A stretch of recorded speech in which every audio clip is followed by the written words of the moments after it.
Hi viewers, welcome to our channel. ప్రస్తుతం మనతో పాటు senior journalist Damoh Bala sir వారితో మాట్లాడారు. నమస్కారం సార్. నమస్తే. సార్, వివేక హత్య కేసులో బెయిల్ పైన ఉన్న అవినాష్ రెడ్డికి షాక్ తగిలే అవకాశం అయితే కనిపిస్తుంది సార్. ఆయన బెయిల్ క్యాన్సిల్ అయ్యే అవకాశం ఉంది అని అంటున్నారు. అసలు మరి జైలుకి వెళ్ళే ఛాన్స్ ఏమన్నా ఉందా? బెయిల్ క్యాన్సిల్ అయ్యి నిన్న హైకోర్టులో అసలు ఏం జరిగింది సార్? నిన్న హైకోర్టులో 2 రకాల పరిణామాలు జరిగాయి. ఒకటి దస్తగిరి, ఈ రెండిటికి కారణం దస్తగిరి 2 రకాల పిటిషన్లు వేశాడు హైకోర్టులో. ఒకటి, తనకు ప్రాణభయం ఉంది, అవినాష్ రెడ్డి ద్వారా జగన్ ద్వారా ప్రాణభయం ఉంది అనే పిటిషన్. ఈ 2 కూడా మన జడ శ్రవణ్ కుమారే చూశారు, ఆయన అడ్వకేటు ఈ రెండింటి తరపున. సో దానికి సంబంధించి హైకోర్టు ఏం చెప్పిందంటే, ఇతన్ని యాంటీ కరప్షన్ జోన్లో డిప్యూటీ లీగల్ అడ్వైజర్కి, అంటే సిబిఐ తరఫున యాంటీ కరప్షన్ జోన్ ఉంటుంది, ఆ జోన్లో డిప్యూటీ లీగల్ అడ్వైజర్ని ఆదేశాలు ఇచ్చింది హైకోర్టు. ఏమనంటే, దీని మీద మీరు విచారణ జరిపి, అంటే సిబిఐ విచారణ జరిపి నివేదిక సబ్మిట్ చేయమని ఇచ్చింది. దీనికి ఏప్రిల్ 14th లోపల ఇవ్వమని ఇచ్చిందనమాట. అంటే నిజంగా దస్తగిరికి థ్రెట్ ఉందా? దస్తగిరి చెబుతున్నట్టు వాళ్ళ నాన్న హాజీపీరా ఆయన మీద అటాక్ జరిగిందా? ఆల్రెడీ ఆయనకి సెక్యూరిటీ 5 మందితో సెక్యూరిటీ ఉంది, అది సరిపోదా? ఇంకే సెక్యూరిటీ ఇవ్వాలి? అంటే నేషనల్ గార్డ్స్ ఏమైనా ఇవ్వాలా? ఇవన్నీ రిపోర్ట్ చేయమని కోర్టు ఆదేశాలు జారీ చేసింది. ఆ మేరకు దస్తగిరి సక్సెస్ అయినట్టే.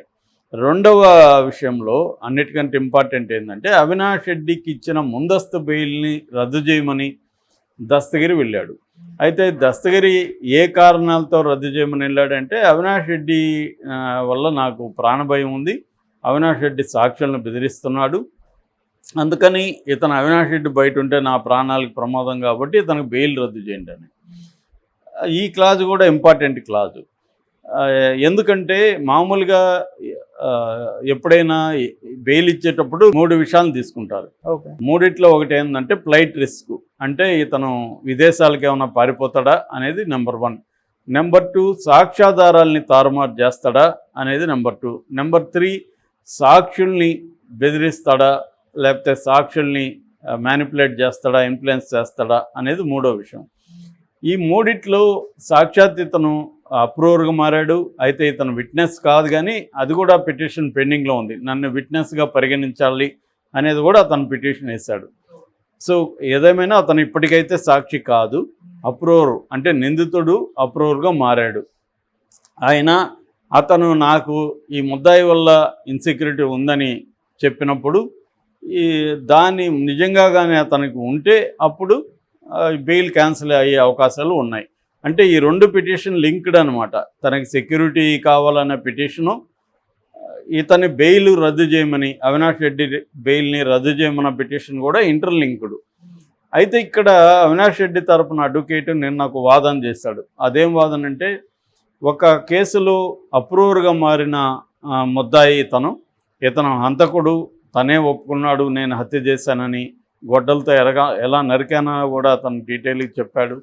అలాంటి హంతకుడు ఇప్పుడు ఒక ముద్దాయి బెయిల్ని రద్దు కోరే హక్కు అతనికి లేదు అని ఇతను వాదిస్తే హైకోర్టు దానికి ఏకీభవించలేదు.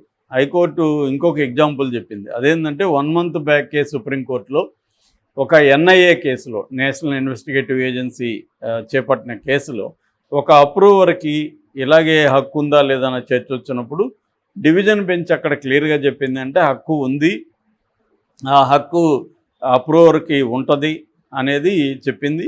కాబట్టి అది ఇక్కడ కూడా అప్లైకబుల్. కాబట్టి దస్తగిరికి హక్కు ఉంది, బెయిల్ రద్దు కోరే హక్కు ఉంది అనేది ఇచ్చేసి దాన్ని April 4th పోస్ట్పోన్ చేశారు. సో ఇప్పుడు ఆ రోజు ఈ 2 విషయాల మీద క్లారిటీ వచ్చే అవకాశం ఉంది. ఈ రెండింటికి ఇంటర్లింక్.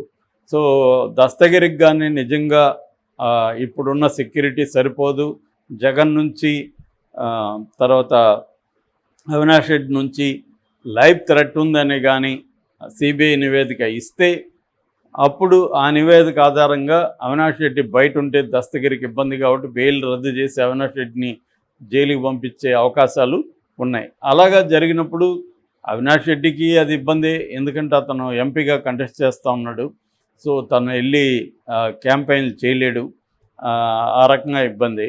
రెండోది జగన్కి కూడా అది ఇబ్బంది, ఎందుకంటే స్టేట్ వైడ్గా కూడా దీన్ని తెలుగుదేశం, జనసేన, బీజేపీ కూటమి బలంగా తీసుకెళ్తుంది. చూడండి, అవినాష్ రెడ్డి బెయిల్ని కూడా రద్దు చేశారు.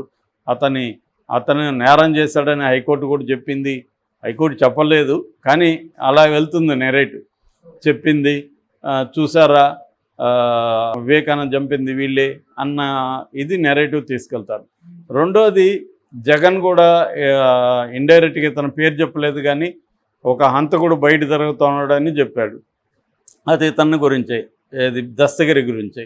సో దాన్ని కూడా, అంటే జగన్ కూడా దస్తగిరిని హంతకుడు బయట తిరుగుతున్నాడు అంటున్నాడు, అతన్ని ఏమన్నా చేస్తారేమో అనేది కూడా రేపు పొద్దున యాడ్ అవుతుంది. నిన్న చెప్పిన దాన్ని అది కూడా రేపు ఆర్గ్యుమెంట్లలో మాట్లాడతారు. సో ఈ రకంగా తీసుకున్నప్పుడు కొద్దిగా అవినాష్ రెడ్డికి రిస్కే ఉంది. సిబిఐ కంట్రోల్లోని, సిబిఐ అండర్లోనే ఉన్నాడు కాబట్టి దస్తగిరి, సిబిఐ కూడా దస్తగిరికి ప్రోగానే రిపోర్ట్ ఇచ్చే అవకాశాలు ఉన్నాయి. కాబట్టి ఇక్కడ తేలిపోతుంది సిబిఐ రోల్ ఏంటి. సిబిఐ నిజంగా అవినాష్ రెడ్డిని సేవ్ చేయదలుచుకుంటే సిబిఐ ఏ నివేదిక వస్తుందంటే, ఇతను దస్తగిరి చెప్తున్నట్టుగా ప్రాణ ఇదేమీ లేదు, ఆల్రెడీ 5 మంది సెక్యూరిటీ ఉన్నారు అని చెప్పే అవకాశం ఉంది. కాకపోతే రేపొద్దున అది ప్రాబ్లం అవుతుంది. దస్తగిరిని వైసీపీ వాళ్ళే చంపాల్సిన అవసరం లేదు. రేపొద్దున వైసీపీని బ్యాడ్ చేయడానికి ఎవరైనా చంపొచ్చు. వైసీపీ కాని వాళ్ళు ఎవరైనా కూడా దస్తగిరిని చంపేసి వైసీపీ మీద వేసేయచ్చు. సో ఆ రకమైన ప్రమాదం దస్తగిరికి ఉంది. సో అందుకని అతనికి ఏ రకంగా చూసినా కూడా సెక్యూరిటీ అయితే అవసరం. మరి అతనేమో కేర్లెస్గా మీడియాలోకి వచ్చి అట్లా మాట్లాడుతున్నాడు. బలవుతాడా దస్తగిరి అని కూడా చాలామంది ఆందోళన వ్యక్తం చేస్తున్నారు. ఎందుకంటే ఎన్నికలు ఉండి దస్తగిరిని రేపు ఎన్నికల ముందు ఎవరైనా ఏదైనా ఆయనకి ప్రాణహామీ తలబెట్టి దాన్ని వైసీపీ మీద వేసేసారనుకో అకౌంట్లో, అప్పుడు ఎట్లాగో తెలుగుదేశం మీడియా దాన్ని విపరీతంగా హైలైట్ చేస్తుంది, కూటమి కూడా చేస్తారు. ఆయన వివేకానందం చంపేశారు, అతనికి ఉన్న ఏకైక సాక్షిని కూడా చంపేశారని బలమైన ఇది తీసుకెళ్తారు ఎన్నికల్లో. మరి దస్తగిరి ఏం చేస్తాడని చూడాలి. అతనేమో విపరీతంగా రెచ్చిపోయి మాట్లాడుతున్నారు. ఇతను జడ శ్రావణ్ కుమార్ ఏమో పైకేమో తెలుగుదేశం తిడుతూ మీడియాలో మాట్లాడతాడు, కానీ అతని యాక్షన్స్ అంతా తీసుకున్నప్పుడు అతను ఖచ్చితంగా తెలుగుదేశం తరపున పనిచేస్తున్నాడు అని మనకు అర్థమవుతుంది. ఎందుకంటే ఇక్కడ దస్తగిరిని తన పార్టీ తరపున నిలబెట్టాడు, అక్కడ కోడికత్త సీనును నిలబెట్టాడు.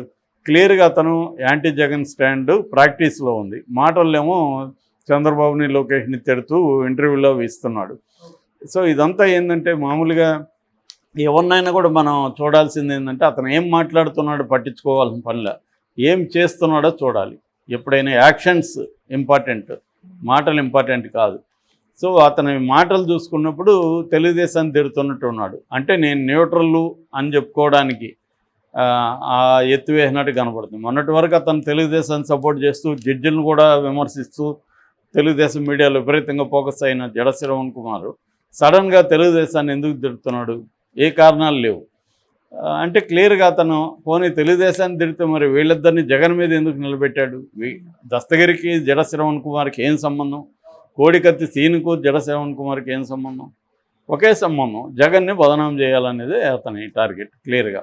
సో అందువల్ల ఇదంతా రాజకీయాల్లో ఏమైనా జరగచ్చు. రాజకీయాల్లో ప్రతిదీ దేనైనా ఉపయోగించుకోవచ్చు. ఇది ఒక పొలిటికల్ వార్ఫేర్, ఇది రాజకీయ యుద్ధం. అందులో తెలుగుదేశం ఉపయోగించుకుంటుంది, వైసీపీ కూడా ఉపయోగించుకుంటుంది.